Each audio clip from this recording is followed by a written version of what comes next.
Salam, salam outsider, le débrief commence maintenant.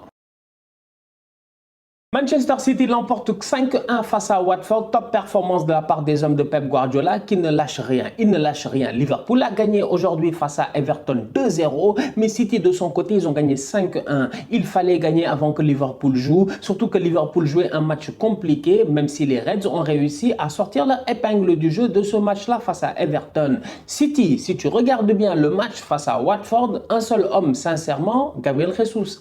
Gabriel Jesus, extraordinaire, franchement extraordinaire. J'ai envie de dire, c'est le retour de Jésus. En toute honnêteté, il a été sensationnel. C'est-à-dire qu'il est venu claquer son quadruplé, mais au-delà de cela, moi, ce qui m'a le plus plu dans Gabriel Jesus, c'est qu'on a vu l'intégralité de Gabriel Jesus. On a vu Gabriel Jesus renard des surfaces, on a vu Gabriel Jesus ailier, comme on a eu l'occasion de le voir ces derniers temps sous Pep, c'est-à-dire un boy qui joue sur le côté, qui est dangereux, qui est moins un neuf, mais qui est plus, je dis bien, un joueur de couloir. On a vu toutes sortes de Gabriel Jesus, passeur décisif, bref, on a vu la palette complète de cet enfant-là. Et cette semaine dans la presse, on nous dit qu'il va aller à Arsenal. C'est intéressant, je suis très content, ça j'aime bien franchement, continue à marquer des buts, fais-toi plaisir et viens, je dis bien, à Arsenal parce que Jesus, à mon humble avis, c'est vrai qu'on n'a pas eu l'occasion de parler de lui, mais s'il y a un attaquant qui est pertinent en première ligue, qui connaît le championnat, qui a eu l'occasion de performer dans ce championnat-là, malgré le fait qu'il y avait les Agüero et tout ça, c'est bien Jesus.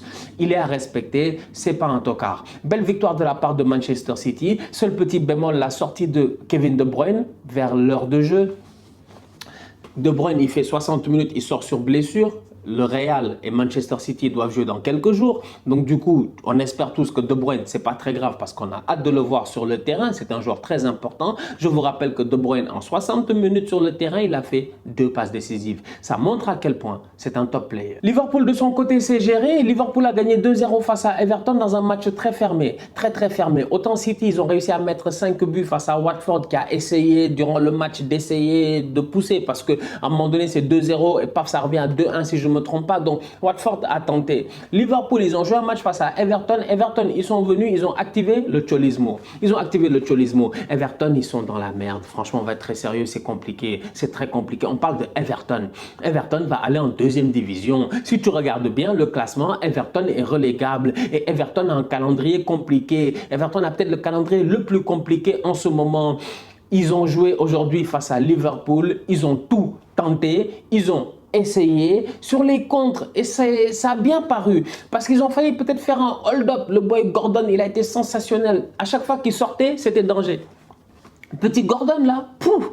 Moi je me dis, petit Gordon a fatigué Trent Alexander-Arnold à faire des débordements sur Trent. Trent n'a rien compris jusqu'à ce que Trent est allé prendre un carton là-bas. Gordon aujourd'hui il a été très bon. Richarlison en attaque, il a essayé de les écœurer mentalement, de chercher des fautes, d'être roublard et tout. Défensivement, ils ont essayé de tuer le temps au maximum. À un moment donné, tu as Pickford, il garde le ballon, il se couche, il fait exprès. Il attrape le ballon, il n'y a rien. Après, il se couche, il fait exprès, il perd du temps, il se relève, il fait un clin d'œil à Klopp ou à la caméra ou quoi que ce soit. Bref, Everton était venu jouer le 0-0 et c'est tout à leur honneur parce que Everton a besoin de points. Et Liverpool aussi, ils ont besoin de points parce qu'ils sont à 1 point de Manchester City en cas de victoire et ils ne peuvent pas, je dis bien, laisser une minute à City. Ils ne peuvent pas. City, ils vont gagner tous leurs matchs d'ici la fin de la saison à moins d'un miracle extraordinaire normalement. Donc Liverpool doit continuer à y croire et c'est en continuant à y croire que Klopp il a fait rentrer Origi, l'homme du derby. Ceux qui connaissent bien Liverpool-Everton, qui connaissent très bien le football anglais, ils savent de quoi je parle. Divock Origi, c'est l'homme du derby. Divock Origi a 2 matchs, je dis bien, dans sa vie. Un qu'il a joué une seule fois, c'est Barça-Liverpool. Doublé. Top performance, remontada. Ça, il a joué une fois. Sinon, l'autre, c'est le derby de la Merseyside. C'est Liverpool-Everton. Origi, à chaque fois qu'il rentre, il marque. Si ce n'est pas le but de la victoire, c'est un des buts les plus importants. Divock Origi, c'est un malade, c'est son derby. Il rentre, il claque son but. Robertson, très dangereux sur le côté. Super passe décisive de Mohamed Salah. Belle combinaison. Il vient claquer sa tête. Liverpool est allé chercher la victoire, les 3 points dans ses tripes. Et c'est très important parce que, comme je dis, ils maintiennent le suspense en première ligue. Ils maintiennent le suspense en première ligue et ne lâchent pas Manchester City. Eux aussi, ils ont un match important en Ligue des Champions à jouer. Franchement, chapeau aux Reds qui ont joué un match difficile face à un adversaire compliqué qui a défendu tout le match et ils sont allés chercher une belle victoire. De son côté, après la défaite 4-2 face à Arsenal, Chelsea s'est relancé en gagnant 1-0 face à West Ham. Tu sens que c'est une équipe qui s'essouffle, qui est fatiguée, qui est en fin de saison, qui a peut-être besoin voilà, d'en finir une fois pour toutes. Il reste quand même une finale de Cup, si je ne me trompe pas, pour Chelsea qui doit jouer face à Liverpool. Mais entre-temps, il va falloir quand même que ces Blues se gèrent et qu'ils aillent chercher un tout petit peu plus d'énergie. Ils sont arrivés face à une équipe de West Ham qui a défendu, qui a bien tenu, qui a essayé de sortir en compte. C'est un match assez fermé, très peu d'occasions, très peu, je dis bien, de choses intéressantes à se mettre sous la dent. Et en fin de match, Jorginho, il a son penalty, il rate son penalty. Encore une fois, ça frappe de brebis, de je sais pas quoi là, ça, on en a marre des petits sauts là. Vous nous fatiguez avec vos sauts de cabri. Posez le ballon, boulez le ballon. Il ne le fait pas. Il pose le ballon, il saute. Le gardien l'a même pas respecté parce que le ballon n'était même pas respectable. Franchement, on va être très sérieux. Le ballon de Jorginho là, c'est du n'importe quoi. Il a raté son penalty. C'était parti pour être 0-0, je dis bien, dans ce match-là. Un résultat qui aurait arrangé un peu tout le monde. Parce que Chelsea, ils font les fous, Arsenal les rattrape. Faites attention à nous. Faites les fous, on va vous rattraper. Mais bref, Chelsea s'est géré. Pulisic a été encore une fois décisif. Ces derniers temps, franchement, on va être très sérieux. Depuis janvier, on peut dire c'est Captain America. Sur le terrain, il se gère. C'est lui qui vient sauver le match de Jorginho en marquant son but à la 90e dans le temps additionnel. Donc du coup, Chelsea l'emporte 1-0 face à West Ham.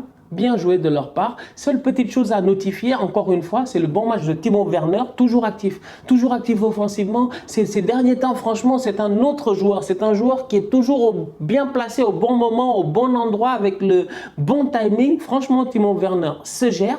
Par contre, Lukaku, il est rentré, ça a été compliqué. Certes, il allait chercher son penalty, c'est vrai, mais sa rentrée n'a pas été excellente. Ces derniers temps, ça a été compliqué. On a eu l'occasion de le voir face au Real, face à Arsenal. Normalement, c'est un joueur qui est important. C'est un joueur top. C'est un joueur, il n'y a pas beaucoup de discussion par rapport à son talent, à ce qu'il est capable de faire sur un terrain de football. Je parle de N'Golo Kanté. Ces derniers temps, ça a été très compliqué. J'ai même eu l'occasion de dire, est-ce que c'est parce qu'il avait jeûné toute la journée, qu'en fin de journée, tu sentais qu'il y avait peut-être, je sais pas, une fatigue ou quoi que ce soit qui était mentale, qui était physique, ou je sais pas. J'essayais de chercher, je dis bien, quelque chose pour justifier les performances de N'Golo Kanté qui n'étaient pas super satisfaisantes lors de ces 2, 3, 4 derniers matchs. Alors qu'en réalité, aujourd'hui, on s'est rendu compte que peut-être c'était juste un passage à vide parce que Kanté face à West Ham, malgré le fait que le match n'était pas le match le plus excitant au monde, eh ben lui, dans son rôle de l'ombre, il a fait le taf. Il a été très très bon.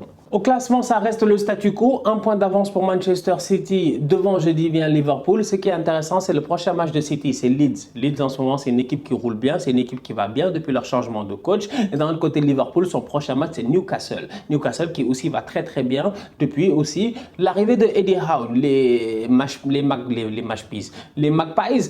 Ils sont 9e, 10e, là. Ils sont là. Ils sont dans la première partie du tableau. C'est incroyable. C'est incroyable. C'est même presque lunaire. Tu te dis, mais de où ils sont arrivés? De où est-ce qu'ils viennent? Alors qu'ils sont sur une série de 3 matchs d'affilée, 3 victoires d'affilée. Bref, Newcastle est en top forme. Cependant, le calendrier de Newcastle, d'ici la fin de la saison, risque d'être compliqué parce qu'ils ont quand même Liverpool et je pense aussi ils ont Arsenal. Bref, Liverpool, Newcastle, Manchester City, Leeds. Lequel des deux va perdre des points? Lequel des deux va laisser le titre à l'autre? Rendez-vous le week-end prochain. La famille, on se capte très très bientôt pour un nouveau débrief. D'ici là, continuez à liker, on continue à partager, on s'abonne, on est ensemble, on reste en santé, c'est le plus important. Tous outsiders.